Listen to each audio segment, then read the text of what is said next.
A very good evening and welcome to the news at 6, where we get you the day's top developing stories, starting with the headlines. Prime Minister Narendra Modi and Chinese President Xi Jinping hold their first bilateral talks after the Doklam border standoff. Both leaders agree on the need for engagement at all levels, resolve not to allow border issues to flare up into disputes.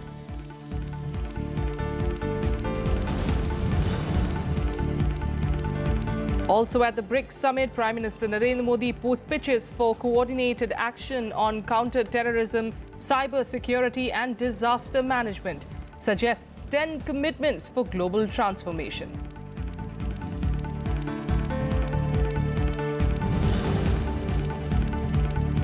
Vice President M. Venkaiah Naidu presents national awards to teachers, emphasizes need to learn local and regional languages in the early stages of education. Diksha portal inaugurated to enable teachers to access courses from YouTube.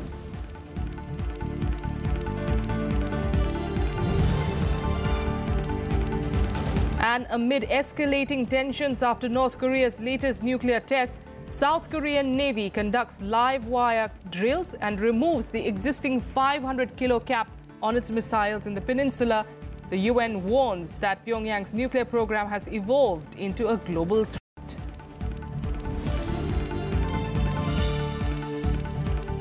India and China have decided to shun differences and move forward on the path of cooperation. Meeting on the sidelines of the BRICS summit in Xiamen, Prime Minister Narendra Modi and Chinese President Xi Jinping also agreed to play to each other's strengths to encourage cooperation. Both decided to let the Doklam issue be dealt by border mechanisms and let business and trade flourish instead of conflict and confrontation. Prime Minister Narendra Modi and Chinese President Xi Jinping held their first bilateral talks after the Doklam border standoff on Tuesday. The hour-long meeting included discussions on economic, security and strategic issues. Injecting a positive note to the meeting, Prime Minister Modi congratulated the Chinese President for the successful conclusion of BRICS. BRICS शिखर सम्मेलन की सफलता के लिए मैं आपको, आपकी पूरी team को हृदय से बहुत बधाई देना चाहता हूं। मैं समझता हूं कि तेज गति से बदलते वैश्विक परिवेश में ब्रिक्स को और अधिक प्रासंगिक बनाने में यह शिखर सम्मेलन सचमुच में बहुत सफल हुआ है। The last bilateral meeting between the two leaders was in June in Astana, where they decided not to turn differences in disputes. The Chinese president also appreciated Modi's efforts for peace between the two Asian giants. He clearly said China was ready to work with India on the basis of Panchsheel agreement.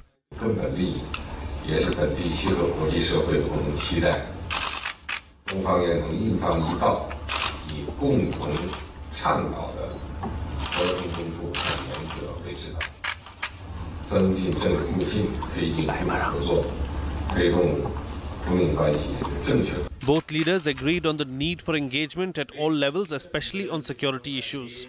They also recognized that the border issues were an important aspect of their differences and should not be allowed to flare up in the manner it did over Doklam.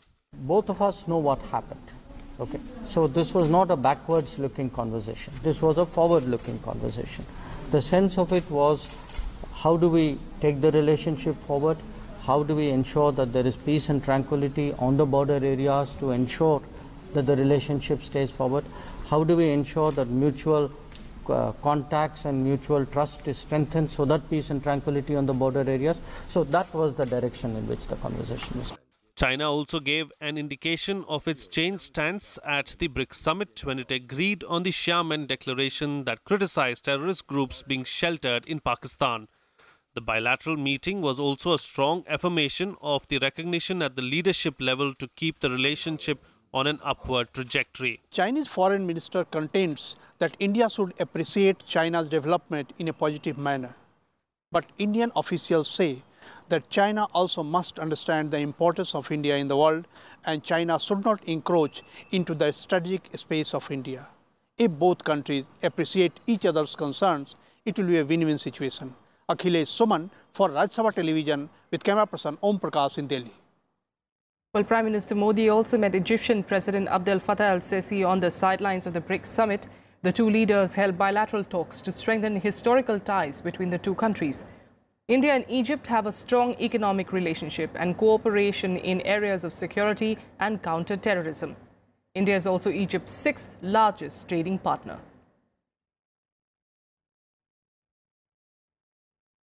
And after pitching strongly for peace yesterday at the Xiamen meeting, Prime Minister Modi on Tuesday followed up by suggesting 10 noble commitments to BRICS leaders to achieve global transformation. Modi was speaking at the BRICS Emerging Markets and Developing Countries Dialogue in Xiamen City of China. Prime Minister Narendra Modi on Tuesday pitched for coordinated action on counter-terrorism, cybersecurity and disaster management. Speaking at the BRICS Emerging Markets and Developing Countries Dialogue in Xiamen, Modi suggested 10 commitments for global transformation. I had spoken about the BRICS driving the global transformation in the next 10 years for it to be a golden decade. I suggest that this can be brought about with our proactive approach, policies and actions on the following 10 noble commitments. The Prime Minister also said the development agenda of BRICS countries lies with Sabka Saath, Sabka Vikas. He urged the BRICS nations to work collectively for a digital world, skilled world and healthier world. The countries present here together represent almost half of the humanity. Whatever we do will impact the world sustainably. So it is our solemn duty to make a better world, brick by brick, through BRICS. Besides Modi, leaders of Brazil, Russia, China, South Africa and 5 guest countries, Egypt, Tajikistan, Thailand, Mexico and Kenya attended the dialogue. Akhilesh Suman's report for Rajya Sabha TV. Prime Minister Modi then on Tuesday arrived in Naypyidaw on his first bilateral visit to Myanmar. He met Myanmar President Tin Chyo, who is hosting a banquet in the honor of the Prime Minister. On Wednesday, the Prime Minister will hold wide-ranging talks with the State Councillor Aung San Suu Kyi. After concluding his engagements in Naypyidaw, Modi will then travel to Bagan, where India is involved in a development cooperation project. According to reports, the issue most likely to dominate the Prime Minister's trip to Myanmar will be the deportation of thousands of Rohingya Muslim refugees from India. India, in fact, announced this month that it plans to deport about 40,000 Rohingyas from the country as renewed violence in Myanmar's Rakhine state forced thousands of members of the ethnic minority to flee to Bangladesh and other countries, including India. Myanmar security forces and civilian leader Aung San Suu Kyi have been facing international condemnation over the plight of the Rohingya Muslim minority. According to the UN Refugee Agency, 1,23,000 Rohingya refugees have fled Myanmar to escape the violence. Rohingyas, please be very clear. No human rights organization, no other country can accuse India of intolerant or dealing with Rohingyas in a very inhuman manner. They are illegal immigrants in India. Deportation has to be through a legal process. We are not going to use force to throw out anybody. So such images were painted as if we are very inhuman. We are not. In fact, no other country has accepted as much refugees as India has accepted. And back home, the second conclave of the BJP-led Northeast Democratic Alliance was held in New Delhi today. Chief Ministers of Assam, Manipur, Sikkim, Arunachal Pradesh and Nagaland were present at the meeting, which deliberated on issues like inclusive development, national integration and safe borders. Addressing the inaugural session of the day-long meeting, BJP President Amit Shah said that the development of the Northeast region was among the top priorities for Prime Minister Modi. He also said that it is the PM's endeavour to unite the Northeast, expressing hope that the next meeting of the six-party Northeast Democratic Alliance would include all 8 chief ministers from the region.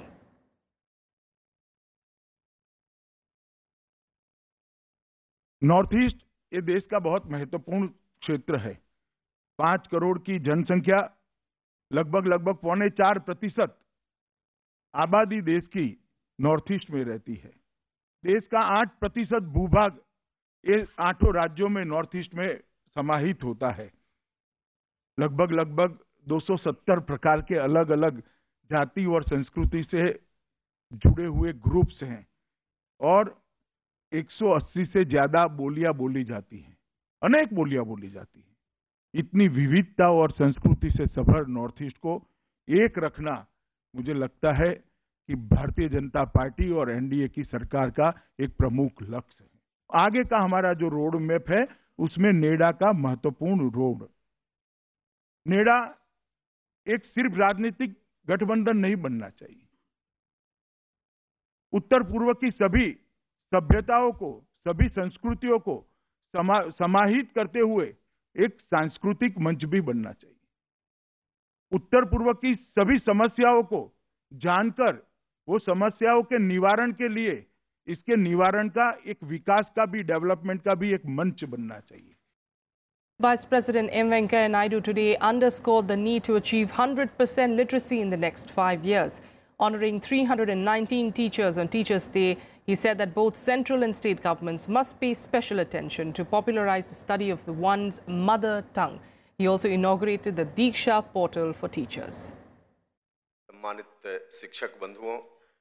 On the occasion of Teachers' Day, Vice President Venkaiah Naidu presented the National Award to Teachers 2016 at Vigyan Bhavan. Shrimati Nalle Boina Vimla Kumari.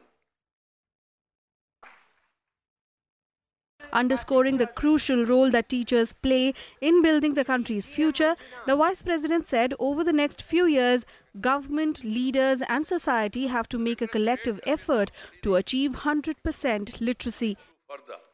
I hope that the government will take all the steps that no children will be allowed to stay out of school. That should be the mission of the government. That should be the duty of all the people. It is not the duty of teacher alone. It is the duty of all enlightened citizens, the parents, the public representatives, MLAs, MPs, ministers. Everybody should get involved into this and see to it that we achieve 100% literacy rate. Vice President Naidu also emphasized the need to learn local and regional languages in the early stages of education. A portal named Diksha was inaugurated on the occasion to enable teachers to access courses via YouTube. और उनका साथ देंगे हम सब मिलकर। Diksha, National Digital Infrastructure for Teachers. Union HRD Minister Prakash Javadekar appealed to teachers to provide good education to all. कि जो 10 लाख सरकारी स्कूल्स हैं, आज लोग मानते हैं कि प्राइवेट निजी स्कूल अच्छे हैं। हम कहते हैं कि निजी स्कूल अच्छे होंगे तो सरकारी स्कूल भी अच्छे होंगे, दोनों में प्रतिस्पर्धा होगी। सबको शिक्षा, अच्छी शिक्षा, इसी तरफ हमें जाना है और इसलिए educate to empower. Many teachers gave suggestions to improve the quality of education. हम बच्चों को विद्यालय तक लाएं और उसके लिए सबसे ज़रूरी है कि हम बच्चों को इतना मोटिवेशनल तरीके से पढ़ाएं, इतने इनोवेटिव तरीके से पढ़ाएं कि बच्चे कॉन्वेंट स्कूल को छोड़ करके यहाँ आना स्वीकार करें। शिक्षक का दायित्व बढ़ गया है।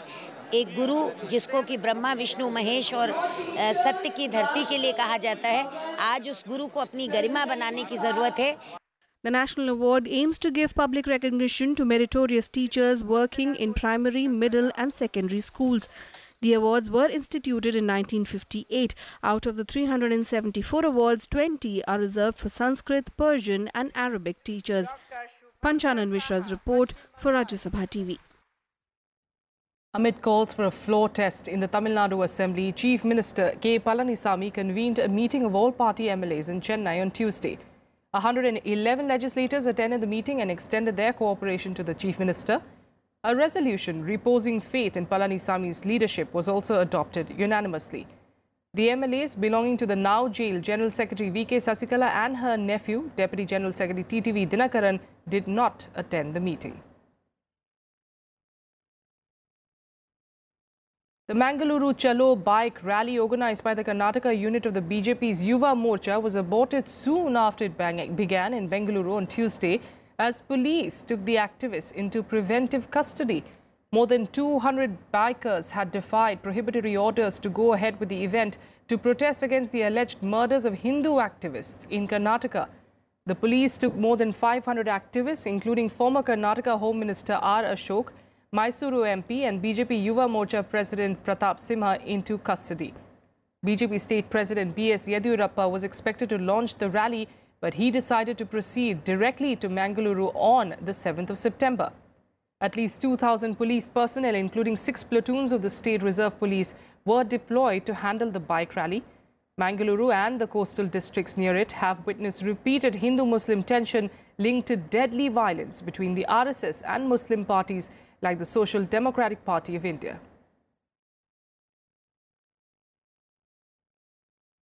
You see, the Siddaramaiah don't have confidence in the democratic system at all. Because from last 3 days, he has given instruction to the Home Minister not to allow this program. He is very much hesitated that throughout the state, more than 10,000 motorbikes will go and reach Mangalore. It will have its own effect. And District Minister, we have asked them to resign immediately. So, more than 24 this type of incident took place in Karnataka. Innocent people has been killed. That's why this demand was to go rally to motorbike to Mangalore. And anyhow, on 7th, we are going to have a big rally on that day in Mangalore. Minister of State with independent charge R.K. Singh took charge of the Ministry of Power and the Ministry of New and Renewable Energy on Tuesday. Singh took over charge from the now Minister of Railways, Piyush Goyal. After taking charge, the new Power Minister said that the country is now energy surplus and the vision of the ministries has been defined by his predecessor. ऊर्जा मंत्रालय में और MNRE में पिछले 3 वर्षों में बहुत काम हुआ है। नए डायरेक्शंस हुए।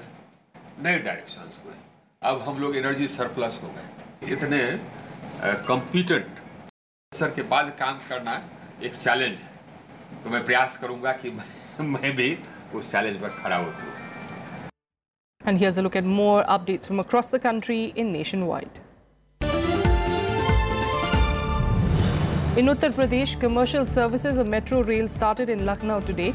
Uttar Pradesh Chief Minister Yogi Adityanath and Home Minister Rajnath Singh flagged off the first train. The general public can use the metro from Wednesday morning from 6 a.m. to 10 p.m. every day. 5 metro trains will be available between 8 stations from Transport Nagar to Charbagh, covering 8.5 kilometers. The Enforcement Directorate attached a Delhi farmhouse as part of a money laundering probe against RJD Chief Lalu Prasad's daughter Meesa Bharti and her husband. The farmhouse in Delhi's Bijwasa area was allegedly purchased for 1.2 crore rupees in 2008-09.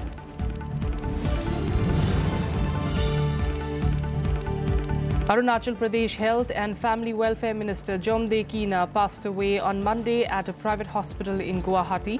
52-year-old Keena was undergoing treatment for the past 1 month. Prime Minister Modi expressed his grief on the minister's demise. In Tamil Nadu, 80 Indian fishermen released from Sri Lankan jail returned home on Monday. Sri Lankan Navy handed them to the Indian Coast Guard on the international maritime boundary line. The fishermen, who were apprehended last July, were released as a goodwill gesture.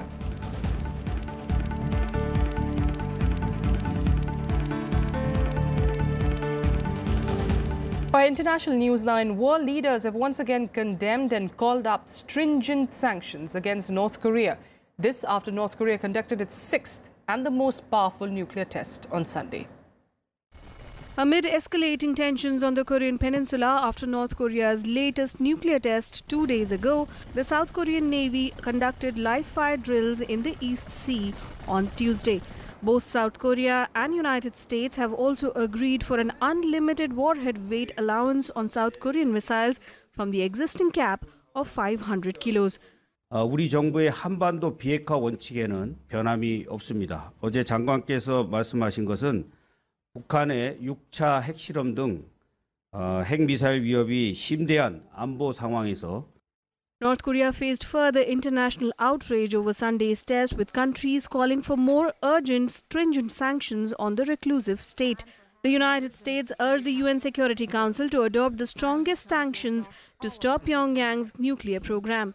At a Security Council meeting, US Ambassador Nikki Haley said Kim Jong-un was begging for war and urged the 15-member group to adopt the strongest possible measures to deter him.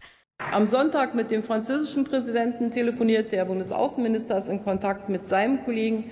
Es wird ein Außenministertreffen am Wochenende in Gymnich geben, wo wir über weitere Sanktionen von europäischer Seite gegenüber Nordkorea beraten werden. Das ist auch dringend erforderlich. 北朝鮮が非核化の意思を明確にするために、今我々がやらなければいけないことは、この北朝鮮が核あるいはミサイルの開発のために使っている資金の流れというものを止める必要があるんだろうと思います。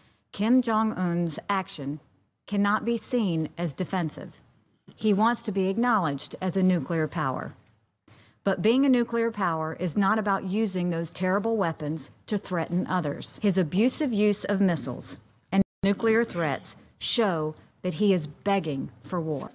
United Nations nuclear watchdog also warned that South Korea's nuclear program had evolved into a global threat. The situation in North Korea is very bad because they have declared to have withdrawn from the NPT. They have expelled all the IAEA inspectors, and they have developed nuclear weapons. They keep on launching missiles. They are threatening neighboring countries. North Korea on Sunday conducted its sixth and most powerful nuclear test yet, claiming to have developed an advanced hydrogen bomb.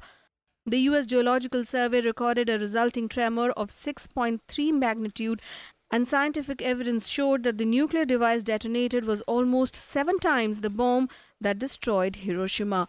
Bureau Report, Rajya Sabha TV. And now let's get you more updates from across the world in Global Buzz. Hurricane Irma, which is barreling towards the Caribbean and the southern U.S., was upgraded to a powerful Category 4 storm on Monday. Islands in its path brace for possible life-threatening winds, storm surges and flooding. Hurricane warnings were issued for territories that dot the West Indies, including parts of the Leeward Islands, the British and U.S. Virgin Islands and Puerto Rico. Irma, which is packing 215 kilometers per hour winds, also threatens the U.S. East Coast and Florida, which declared a state of emergency.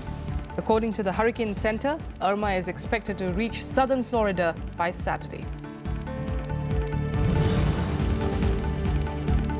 Europe's top human rights court ruled in favor of a Romanian man fired by his employer over private messages sent at work. The apex body of the European Court of Human Rights backed Bogdan Mihai Babulescu, who said that his privacy was violated when he was sacked in 2007 for sending private messages over the Yahoo messaging system. Babulescu was sacked after it was found that he had some chats with his fiancée and brother on the office system. 2 Russian soldiers were killed by artillery fire from Islamic State group in Syria's eastern province of Deir Ezzor, where the army was battling the militants. According to reports, 1 serviceman died instantly and the second died from his wounds in a hospital. The soldiers were traveling with a convoy that was hit by mortar fire from Islamic State terrorists. Cambodia's opposition leader Kem Sokha has been charged with treason for allegedly conspiring with the US to topple the government and could face up to 30 years in prison if convicted. Sokha was expected to lead his Cambodian National Rescue Party in next year's election, seen as a strong challenge against the ruling Cambodian People's Party of Prime Minister Hun Sen. Kem Sokha's party, though, has denied the treason allegation, saying that the charge is politically motivated. And finally, some updates from the world of sports in SportsBeat. Let's start with all the updates from the US Open, and Rohan Bopanna and his mixed doubles teammate Gabriela Dabrowski bowed out from the tournament. In their quarterfinal match, the 7-seeded Indo-Canadian pair lost to the third-place Kiwi-Taiwanese duo of Michael Venus and Hao Qing-Chan 6-4, 3-6, 8-10. Sania Mirza is the only Indian player left in the tournament now.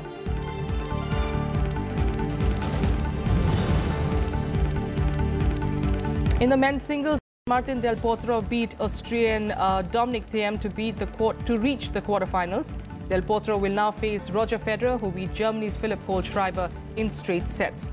24th seeded Potro defeated Thai 1-6, 2-6, 6-1, 7-6, 6-4, while Federer beat Kohlschreiber 6-4, 6-2, 7-5 without facing a break point.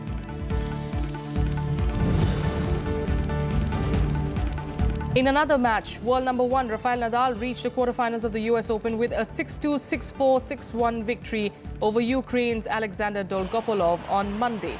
Nadal will face Andrei Rublev in the quarterfinals.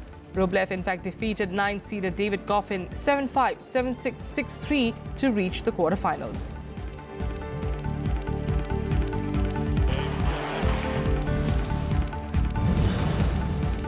And that's all we have here on the news at 6. Thank you so much for joining us.